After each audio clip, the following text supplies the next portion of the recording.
أعوذ بالله من الشيطان الرجيم بسم الله الرحمن الرحيم الحمد لله رب العالمين والصلاة والسلام على سيدنا محمد صلى الله عليه وسلم رب اشرح لي صدري ويسر لي أمري واحلل عقدة من لساني يفقهوا قولي ربنا زدنا علما وارزقنا فهما.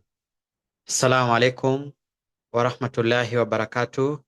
أهلا وسهلا ومرحبا بكم. Welcome all of you to yet another episode of our lessons in Islamic Studies O-Level on Learn with Abdi. I'm your teacher, Abdirahman Wekesa, and I'll be taking you through this session and more of the other sessions to come, inshallah. May Allah subhanahu wa ta'ala grant us knowledge and understanding as we go through this together.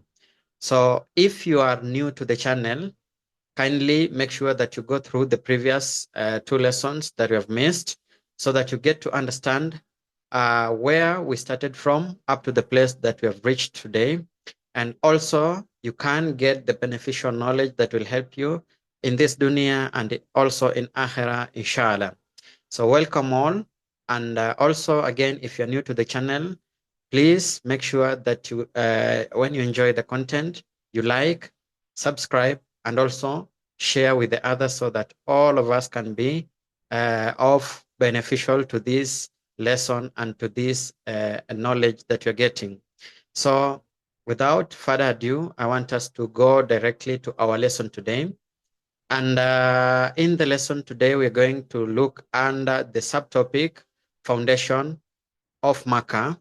Remember, we already started on the main topic of this section 2, which is the early life of the Prophet Sallallahu Alaihi Wasallam. But now, before we go to the early life itself, the life of the Prophet, we have to start from the beginning where the Prophet Sallallahu Alaihi Wasallam was born, or his birthplace, which is Makkah. Makkah is a city found, a holy city found in the kingdom of Saudi Arabia. And this is the city that was chosen by Allah subhanahu wa ta'ala as the beginning of the mission of the Prophet sallallahu alaihi wasallam of spreading Islam before the Jahiliyyah period. Now, this place, Makkah, or this city, Makkah, is of high importance to the Muslims. And so if you're non-Muslim, also you'll get to understand why this city, holy city of Makkah, serves as a great importance to the Muslims or to the Islamic fraternity. So I welcome you once again to this lesson. I hope you're very, very ready with your pen and paper or your book to take down the notes. Now, also at the end of the lesson, I always share the handouts of these lessons because on the slide, I've also only memorized the most important points. But if you want the full notes, I always hand over the handouts on my Telegram channel, which I always share the link at the end of the video. You can check down there in the description of the video, inshallah. If you want to know more about the details that maybe we'll not mention them in our lesson today, so that we don't make the lesson very, very long, okay? So if you want more handouts of my lessons, not only this, but also the other lessons that I've been teaching or we've gone through together, at the end of this lesson or at the end of every video, please check on the description of the video to see the Telegram channel. You can join my Telegram channel, Learn with Abdi, and there you can get all the handouts, resources that you will need to help you brush on your knowledge, inshallah. So this lesson today about Foundation of Makkah has a lot of things that we'll be discussing. So very, very fast, I want us to look at the objectives of our lesson. Now, the lesson objectives, number one, we will be looking at Makkah. I've already talked about that. Under this objective, we'll understand, inshallah, the geographical significance of Makkah. We'll be looking at the geographical and the location of Makkah and the significance of this city, holy city of Makkah. Also, inshallah, we'll be covering by the end of the lesson, you'll be able to understand or to describe the foundation and early history of the city of Makkah. Also, we will be looking at the tribe of the Quraish. And so, inshallah, you'll be able also to discuss the rise of the Quraish tribe and their role in Makkah. And lastly, also, we will be looking and identifying the reasons for the rise of Makkah as a significant trade and religious center. So these are just part of the objectives that we plan to accomplish today, inshallah. May Allah subhanahu wa ta'ala make it easy on us. Now, once we're done with the objective, now we go direct into the lesson. Now, last lesson, in the previous lesson, we looked at the Islam, early period of Islam. From the earliest period, that is the ancient period, we looked at the Jahiliyyah period, all the way to the Islamic period during the time of the Prophet ﷺ, that will begin it with the birth of the Prophet ﷺ. But now, today, before we begin on the birth of the Prophet, we look at Makkah, because here is where all the mission, all the story begins. When we look at Islam, when you look at Islam itself, all the story begins in Makkah. Islam began a long time ago, not necessarily in Makkah, but the mission of the Prophet ﷺ, the mission of the bringing of Quran, and the mission of preaching Islam to the whole of the world began in this Arab peninsula, a place called Makkah. Now, when we talk about Makkah, what is Makkah? Before we look at the geographical location, I will give you just a small a sneak peek of how Makkah was found. Now, I think we all know the story of Nabi Ibrahim alayhi salam. If you don't know the story of Nabi Ibrahim alayhi salam, kindly make sure you do some research and read about it. I will make, inshallah, a full class on Nabi Ibrahim alayhi salam once we are done with our Islamic studies O level. But the story of Nabi Ibrahim alayhi salam, who the other religions call him Prophet Abraham, may be a peace of Allah and blessings be upon him. So Nabi Ibrahim alayhi salam was among the people, among the earliest people who, when you mention the foundation of Makkah, you are supposed to mention their names. Now, Nabi Ibrahim was born in a place called Ur. Okay, in some books you will find it's written Babylon. And then he later moved away from his birthplace because of the clash of religion between him and his community, from his father and the whole of the community who worshipped so much idols. And so he tried to educate them on idol worshipping after realizing about our creator Allah subhanahu wa ta'ala, but no one could listen to him, even his own father. So he had to move away from there after an attempt even to kill him by burning him alive, which failed because he was protected by Allah subhanahu wa ta'ala. And Allah subhanahu wa ta'ala commanded the fire to be what? To be calm and peaceful upon Nabi Ibrahim alayhi salam. So after moving, he went and lived in a place near the Mediterranean Sea, which also is the sea that goes all the way to Egypt, at a place which in some of the books we find that is known as Palestine. Okay, but different books write different names, so depends with which book you look you're reading or you're looking at for this history of Nabi Ibrahim alayhi salam. But as I've promised, I'll do a good research on it, and I'll give you a good lesson about the story of the prophets, including Nabi Ibrahim alayhi salam. So after settling there, he married his first wife, Sarah. May Allah subhanahu wa ta'ala be pleased with her. And so later on, he got to marry the second wife, Hajar.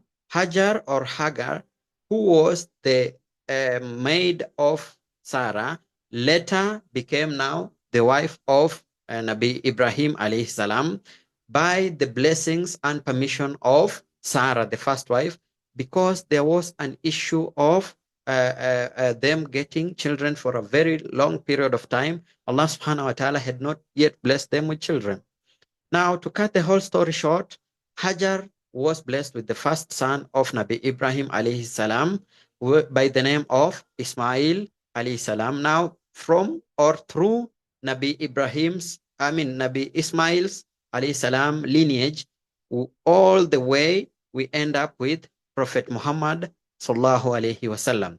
And then now later on, Sarah was blessed also with the second son by the name of Ishaq alayhi salam. And also through the lineage of Nabi Ishaq alayhi salam, we get many, many prophets, including Nabi Isa or Jesus alayhi salam, Nabi Musa alayhi salam, Nabi Harun alayhi salam, Nabi Yaqub alayhi salam, Nabi Yusuf alayhi salam, Nabi Dawood alayhi salam. All of those prophets come from the lineage of Nabi Ishaq alayhi salam back to Nabi Ibrahim alayhi salam.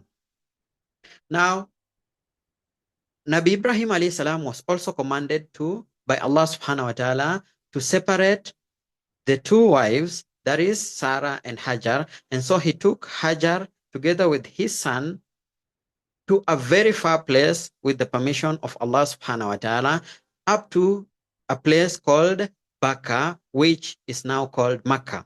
So when you look at the first people who discovered Makkah was Nabi Ibrahim alayhi salam, his wife Hajar, may Allah subhanahu wa ta'ala also be blessed with both of them, and also Nabi Ismail alayhi salam, though at that time he was at a very young age, a toddler, very young, let's say approximately some few weeks old. So that is how Makkah was found. We will get much into the story after that, but most of you, I'm sure, you know what happened after Nabi Ibrahim left Hajar and Ismail alayhi salam at Makkah or Makkah. Geographical setting of Makkah. Makkah is located in the southwest corner of Hijaz. So if you know about Hijaz, when you look at the map of Saudi Arabia, when you stand at Hijaz, the southwest corner, that is the city of Makkah. And then it is surrounded by barren hills. Remember, it was a desert. Yeah, it is still a desert, though some nowadays, due to the technology, many people can plant many things. You go to Makkah, you go to Saudi Arabia, you'll find green place different from the way it was before.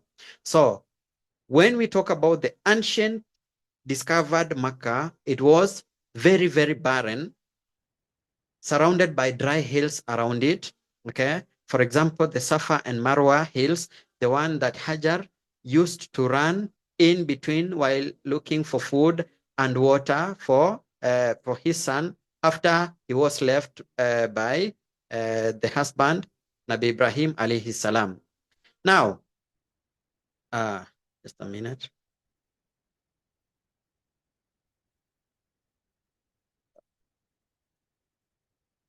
Sorry about that.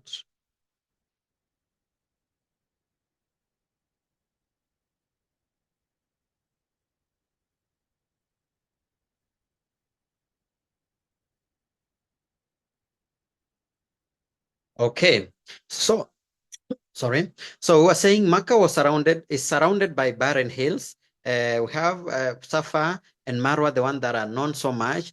Some know also Arafah because due to the journey of pilgrimage, Hajj, that the Muslims go every time, you realize that there is a mountain that they visit called Arafah, which is outside Makkah, not within Makkah, but also among the surroundings of Makkah. But now, let's go back to Makkah and look at the challenges that were there in Makkah. Apart from that, I've forgotten to mention the climate in Makkah. The climate there is, we have just said, it is a desert. So the climate is intense heat and dry. So it is very, very hot there, and it's dry just like any other desert can be. The challenges in that city, number one, agriculture was impossible. No one could do agriculture. And as we continue, you will realize that some of the people that lived in Makkah had to try other things because agriculture was so hard to them, like trading. So agriculture was impossible. Industry was not feasible due to the harsh environment. The environment in Makkah at that, we're talking about the ancient period of before Islam. So the environment there was very, very harsh. Most of the tribes there were nomads. They could raid each other, kill each other. There was so much negativity going on in that place during that time. But before that, when Hajar discovered that place together with Nabi Ibrahim alayhi salam, there were no people living there. So those were the first people to stay there. It was just a plain area with trade routes. So people were passing there from trade in different areas, maybe some coming from Syria, some from Yemen. So they were just using that as a trade route, as a passage. Okay. Nobody lived and stayed there. Maybe no one had built houses there. So Hajar, Nabi Ismail, and Nabi Ibrahim alayhi salam were the first people there. Now, the economic significance or economic importance of this place in Makkah, Makkah's strategic location on major trade routes made trade the primary source of livelihood. I've already spoken about that. It was like a junction of different routes.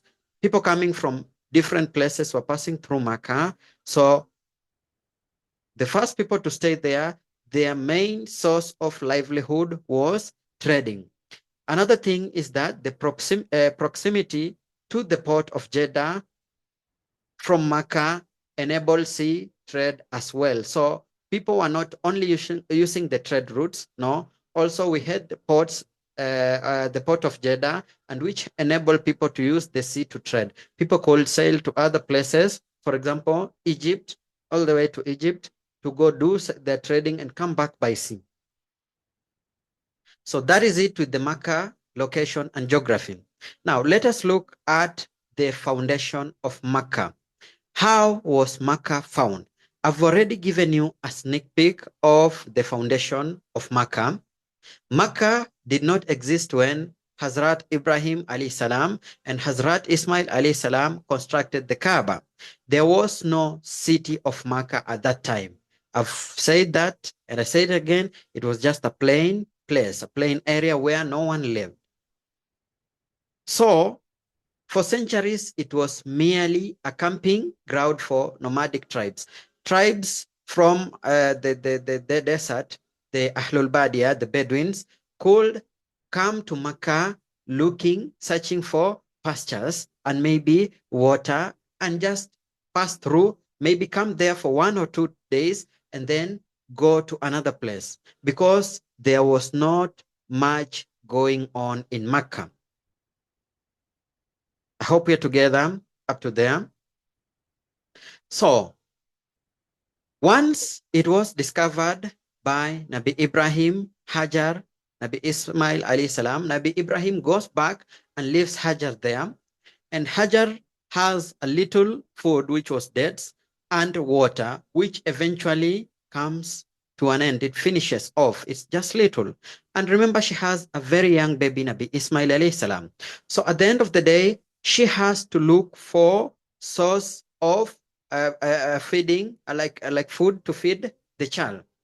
In that desperate situation of any other mother, she goes running through the 2 hills of Safa and Marwa 7 times just to trace if she can see anyone passing around to ask for food or water, or she can see anywhere far from there where she can get food or water for the child. But she couldn't find it. So when she comes back to look at the son where she had left the son, Nabi Ismail alayhi salam, a miracle happened. So where Nabi Ismail was, Allah subhanahu wa ta'ala had already commanded Angel Jibril alayhi salam to descend there and find water for Nabi Ismail alayhi salam. So in other riwayas, in other stories, in many books, you will see the explanation that Angel Jibril alayhi salam plucked one of his feathers and used the feathers to hit on the ground. And at the place where he hit is where the Zamzam water splashed or gushed out. And from there, that is where we have the Zamzam water till death. That is the first riwayah. In some of the riwayahs, they say that the place where Nabi Ismail was lying, Angel Jibril came there and through the blessing of Allah subhanahu wa ta'ala, the place where Nabi Ismail alayhi salam was stamping the feet is where the water gushed out, also through the help of Angel Jibril by plucking his feather in that same place where Nabi Ismail was stamping his feet because of the hunger and the tears that are coming out of his eyes. So when you read different books, they have different riwayas, but Allah subhanahu wa ta'ala knows best. So that is how the Zamzam water was found, and it became a source of water not only to the family of Hajar, Nabi Ibrahim and Ismail, but to the whole community, the nomads that were passing by Makkah. So the people who were doing the trading could pass around and take water from the Zamzam well, and many people were now attracted to come to Makkah to an extent that some people even started settling in the area. So it became now a center for trading.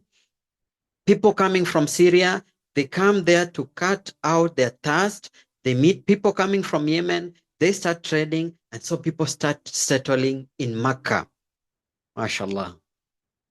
So in around 1 AD, the tribe of Bani Jurhum took guardianship of the Kaaba. Now people have grown, many tribes have moved to Makkah, including the tribe of Nabi Ismail. I mean, the descendants of Nabi Ismail have married and married and married. So we have many descendants of Nabi Ismail in Makkah.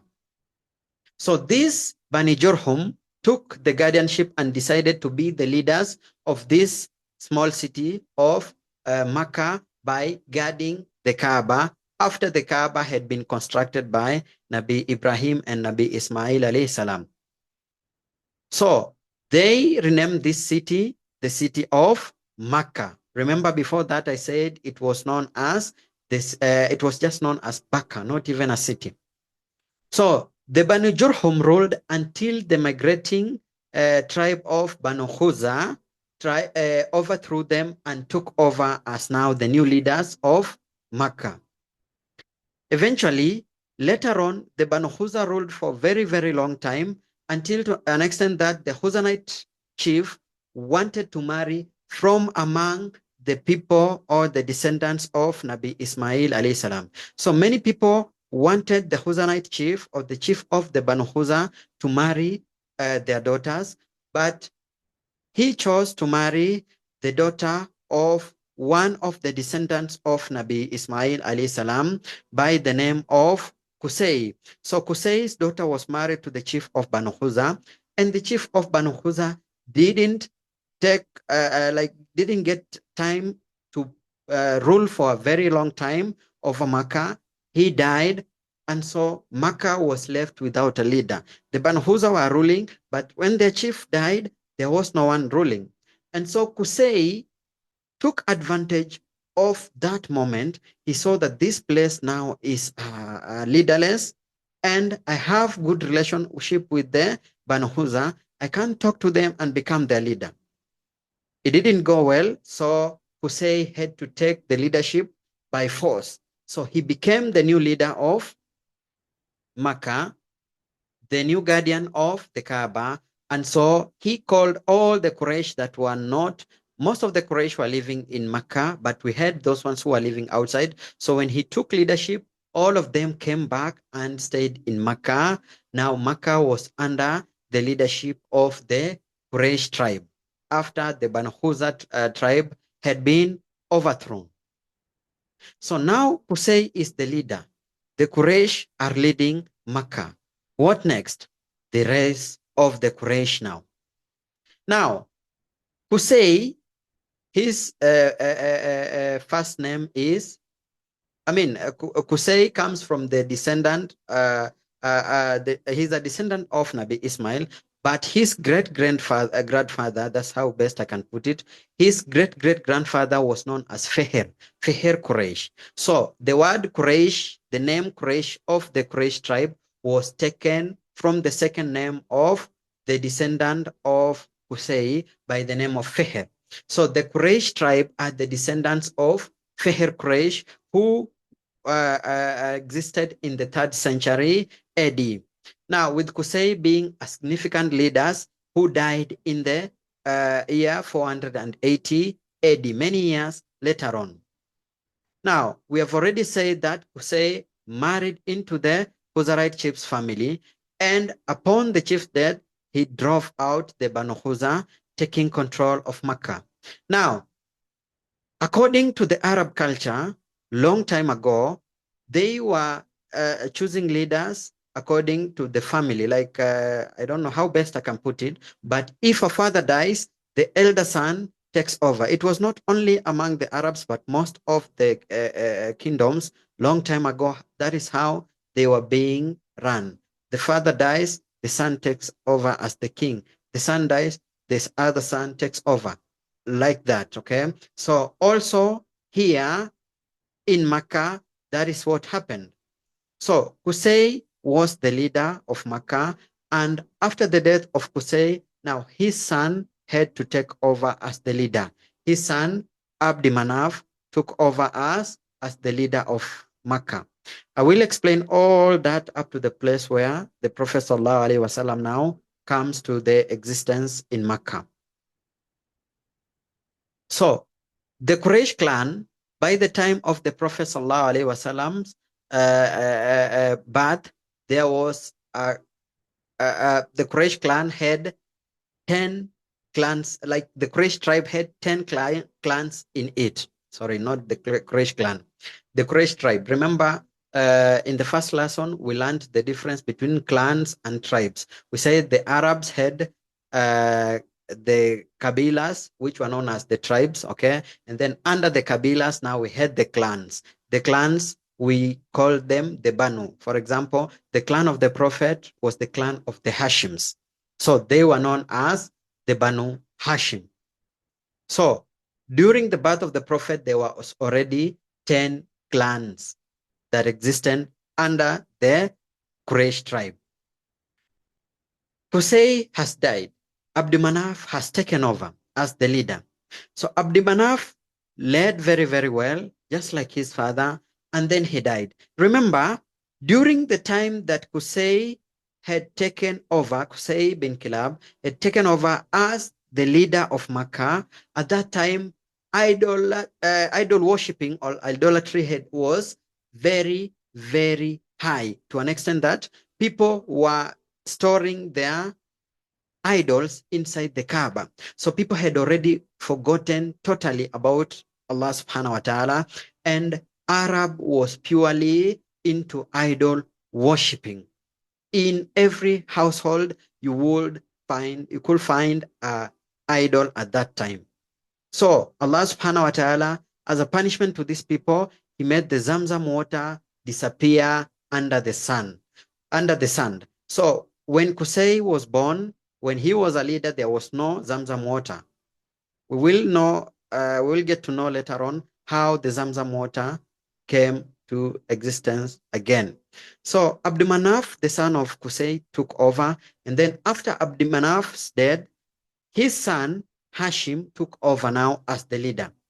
Now Hashim really needed to raise Makkah city to make it among the biggest city in the Arabian Peninsula. So he sorted for ways on how to bring up his city to a level of a bigger town, like the other towns, for example, the towns that were found in Egypt and Iraq at that time. So he talked to his people to start trading, go to other cities, other countries outside, and trade with them so that the city can adopt different things from other cities to make it a better city. And so he is the first person first leader who started trading among the Arabian communities in Makkah. So during the summer, they will go, he together with his people could go to the north in Yemen, and there they could trade with the people of Yemen in summer. And then during winter, they could go to Syria, and they could trade with the people of Syria.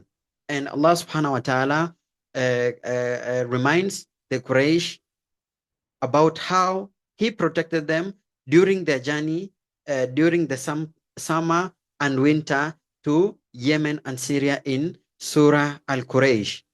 أعوذ بالله من الشيطان الرجيم بسم الله الرحمن الرحيم لإيلاف قريش إيلافهم رحلة الشتاء والصيف فليعبدوا رب هذا البيت الذي أطعمهم من جوع وآمنهم من خوف.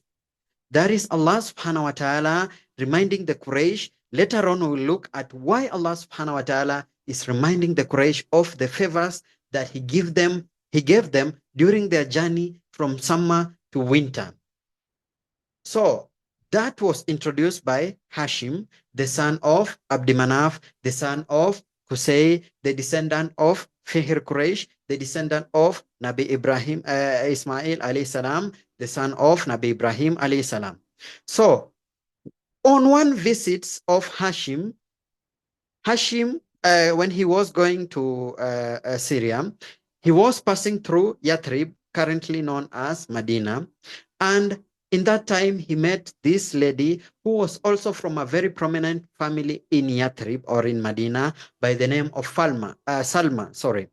So Salma and Hashim liked each other and got married, and Allah subhanahu wa ta'ala blessed them with a son by the name of Sheba with the meaning of gray hair. Sheba, which means gray hair. He was born with a little gray hair, so he was called Sheba. So Sheba didn't get to come and stay in Makkah together with the father because the mother remained in Medina. Why? Because Hashim was still going to different journeys and he couldn't stay with the family for long. So he wanted to finish his journeys for businesses, okay, and trading so that he could now call his family and settle in Makkah.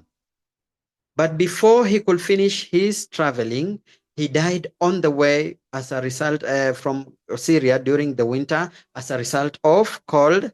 And so once he died, remember, Salma, his wife, is still in Medina and the son is in Medina. So there was no leader in Makkah. So his brother took over as the leader of Makkah. Why? Because the son of Hashim was supposed to take over as the leader, Sheba, but now Sheba is of a very tender age. He cannot become the leader. So the brother of Hashim, by the name of Al-Muttalib, takes over until the time when Sheba will become of age to rule Makkah, to become the leader of Makkah, and to become the guardian of the Kaaba. So Al-Muttalib kept visiting Sheba together with his mother Salma in Medina every now and then. And so when he saw that Sheba now has become of age, I should come with this son to come in Makkah and at least stay in Makkah for a given period of time so that he can know the culture of the Arabs, the people of Makkah, and know everything that goes around in Makkah. When he becomes the leader of Makkah, at least he will know what to do as a leader, what to not to do as a leader, what is the culture of the people of Makkah. So he went and talked to the mother, Salma, and asked Salma for permission to take Hassan, Sheba, back to Makkah so that he could prepare him to become the new leader as his father Hashim could have wanted. Salma at first hesitated, but later on accepted Al-Muttalib to take Shayba to come with Shayba to Makkah. So Al-Muttalib has taken Shayba, coming with Shayba to Makkah. While entering Makkah, most of the time, the people of Makkah could go outside and come back with new faces on their camels, and most eventually those were slaves. Okay? Abdun, the slaves. So anyone who was entering Makkah with a new face on their camels or horses or whatever they were riding, people knew automatically, Fulan has gotten a slave and has come back with a slave. So the first picture of these people of Makkah, they see their leader, Al-Muttalib, coming through the gates of Makkah, carrying on his back, on the back of his ride, none other than Shayba. And they know automatically, oh, Al-Muttalib has gotten an Abd, has gotten a slave. So they start calling Shayba Abdul Muttalib, the slave of Al-Muttalib. And so even the name Shayba got lost, and the name that was known all over Makkah was Abdul Muttalib. Abdul Muttalib. And that is how Shayba, the son of Hashim, came to be known as Abdul Muttalib, the slave of Al-Muttalib. But he wasn't a slave of Al-Muttalib, just that the people, the Arabs, when they first saw him, they knew that, automatically, this is the slave of Al-Muttalib. Sorry, let's fix my camera. So, Al-Muttalib grew up under the care of Abdul Muttalib grew up under the care of Al-Muttalib, showing him everything to become a leader. And later on, he eventually became the leader of Makkah, and he was loved by everyone. And so he was very, very close to the people. And apart from that, also, he read a lot about the religion of his grandfather, great-grandfather, Ibrahim alayhi salam, and learned much about the religion of Islam. Just a minute, sorry. So he learned more about the religion of Islam. So Allah subhanahu wa ta'ala decided to bring back the Zamzam water through Abdul Muttalib after a very long period of time. Now, Abdul Muttalib is sleeping one day at the Kaaba, and so he gets a dream. And in this dream, he is told to dig the well of Zamzam. But remember, he doesn't know what Zamzam is. He has never known before. So he ignores the dream. The second day, again, he gets the same dream. But in the second dream, he is told the exact place where he will dig. And so he takes his son. At that moment, he had only one son. So later on, he came to have many sons. So he takes his son and does the digging for a very long period of time. And so during the time when they were digging this well of Zamzam, he makes a pact or a covenant with Allah subhanahu wa ta'ala. If I find this Zamzam water, please grant me more sons. And if you grant me more sons, I will sacrifice one of the sons for you. And so eventually he gets the Zamzam well. People start enjoying again the Zamzam water. Many years pass. Remember, I'm just going fast as a summary. Many years pass, and he's blessed with 10 sons. His last son by the name of Abdullahi. So he remembers he had made an agreement with Allah. If he gets 10 sons, he has to sacrifice one of the sons. So he goes to seek advice from the elder in Makkah, and the elder tells him to write names of the sons on a spear. We have different riwayas explaining about the story, but to write the names of his sons on a spear, and then put those spears on a bucket. The one that he chooses the name, then he has to kill the one. He chooses which name? Abdullahi, the lastborn, the one who was loved in the whole of community. You know how lastborns are loved even to this date. So he doesn't know what to do. He has to sacrifice. Remember, it is a covenant between him and Allah subhanahu wa ta'ala. So he goes all the way to Yathrib once again to go to seek advice of another elderly person and to know what to do if he doesn't have to slaughter the son. Is there anything that he can do? And so this wise man asks him, what is the value of a person? What is the value of a life? Now, during that time, when an Arab could kill another Arab by mistake. You can kill a person by mistake. Maybe you're just throwing something and it hits someone and dies. So you had to pay something like blood money to the family. So the blood money that they were calculating that time, if you kill from a family, you have to pay for one person 10 camels. So they were measuring the life of a person by 10 camels. And so this one, wise man tells Abdul Muttalib, go put the name of Abdullahi, the same way you chose the name at first, the name of Abdullahi, your son, and camels also, in a bucket. If you choose randomly and you choose Abdullahi, you have to do it again. But if you choose the camel, then you have to slaughter 10 camels. If you have missed and choose Abdullahi, do it again. But now the second time, you have to multiply. So for the second time, you'll have to slaughter 20 camels. If it's the third time, it will qualify to be 30 camels. So that is what Abdul Muttalib did. He went back home, did that with many people witnessing, and he didn't choose Abdullahi, went through the same process until the 10th time. That is when he chose the name of his son. And so, because it's the 10th time, he has to slaughter how many camels? You're right, 100 camels. So he did it 3 times. When he did the 10th time, he tried again just to be sure that he has not chosen by mistake the name of his of the camels. So he did it the first time, the second time, and the third time, still falling on the camels. And so he slaughtered 100 camels.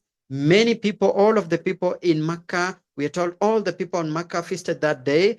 Even the birds came and enjoyed the meal.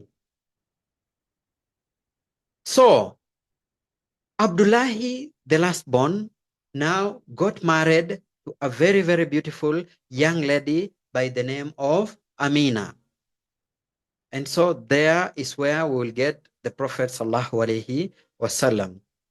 But now I've given you like a skeleton of how the Quraish came to exist all the way to the time of the Prophet Sallallahu Alaihi Wasallam. Now, I want us to go ahead and look at the functions of these leaders. We have started with Qusay, Abdul Manaf, Hashim, Al-Muttalib, Abdul Muttalib, all the way up to the Prophet Sallallahu Alaihi Wasallam. Now, these leaders, what were their powers and functions? Down from Qusay, the Quraysh leaders had the following functions in their powers. The first function, the first power was known as the Hijaba. Hijaba means you are the one who will be holding the key to the Kaaba. So the leader, Qusay, Abdul Manaf, Abdul Muttalib, Hashim, they were the ones holding the key to the Kaaba. Even today, there is a leader who is chosen to hold the key to the Kaaba from the lineage of the Quraish. And then another power, the Liwa. Liwa was the power to command the Quraish army.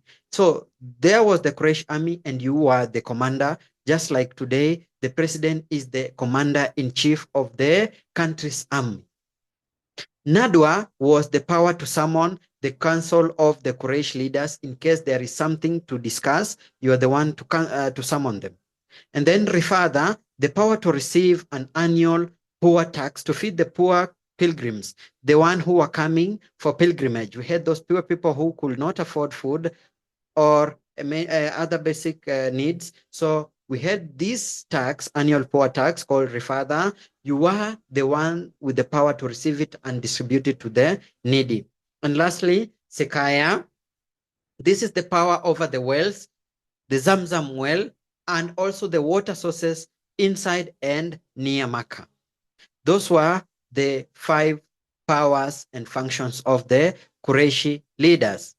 Now, what was the reasons that led to the rise of Makkah to become the city that it is today?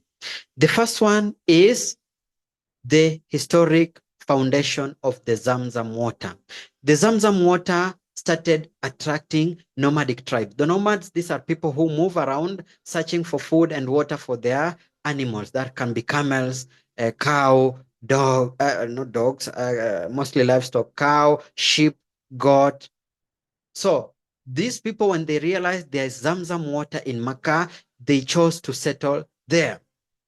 Also, the Kaaba housed 360 idols before the Prophet ﷺ destroyed all of them.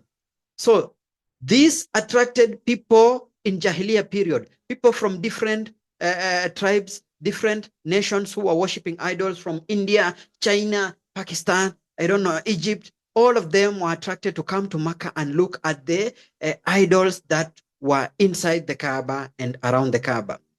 And then number 3, Makkah location was in a junction on a major trade route between Yemen, Syria, and Iraq. Now, the people coming from those different places could pass through Makkah to relax, to do the trading, to exchange ideas, and to exchange goods. So those are the 3 main reasons that led to the rise of Makkah to the city that it is today.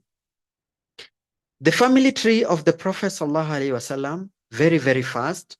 So it starts from Nabi Ibrahim alayhi salam. The Prophet ﷺ is the descendant of Ibrahim alayhi salam. From Ibrahim, we go to Ismail. Ismail, the son of Ibrahim, then to Adnan, Ma'ad, Nadar, Mudar, Ilyas, Mudrika, Huzaima, Kinana, An-Nadar, Malik, Fihr. Now Fihr is the one who was also known as Quraish, Fihr here. And then Ghalib, Luay, Kaab, Mura, Kilab, and then we get to Hakim. That is why we say Qusay is the descendant of Kilab.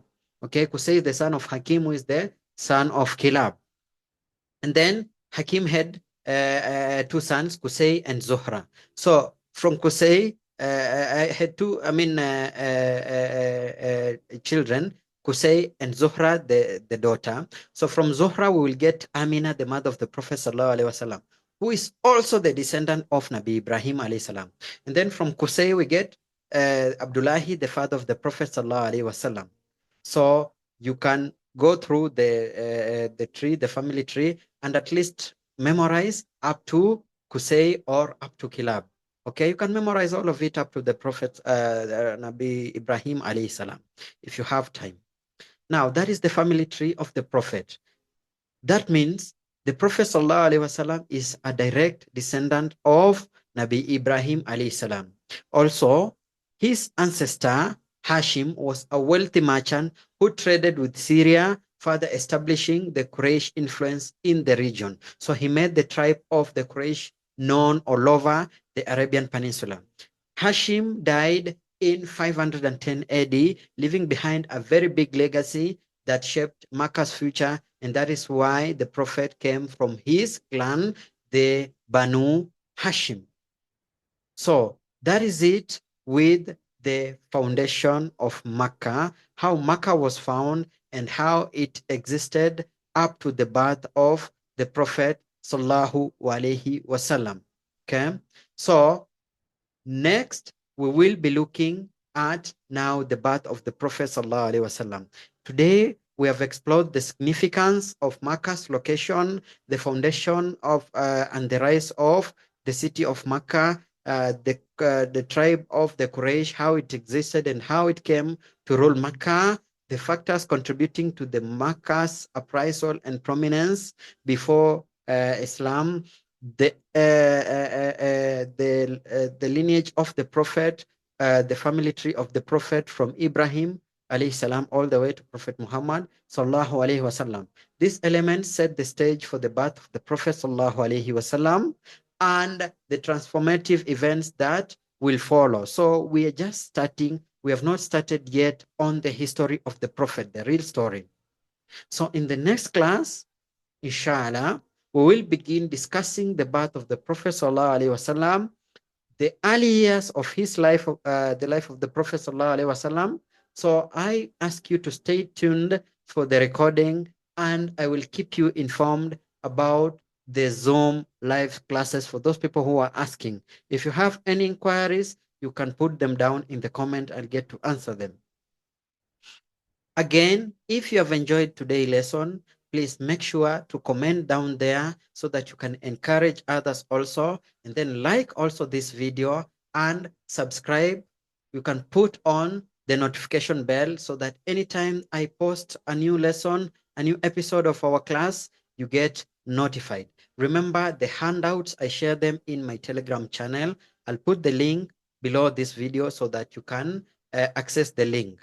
Up to there, we've come to the end of our lesson today. Subhanakallahumma wa bihamdik. Ashhadu an la ilaha illa anta. Astaghfiruka wa atubu ilayk. Ashhadu an la ilaha illallah wa ashhadu anna Muhammad abduhu wa rasuluh. Assalamu alaikum wa rahmatullahi wa barakatuh. Ma salam. See you inshallah in the next recording. Goodbye.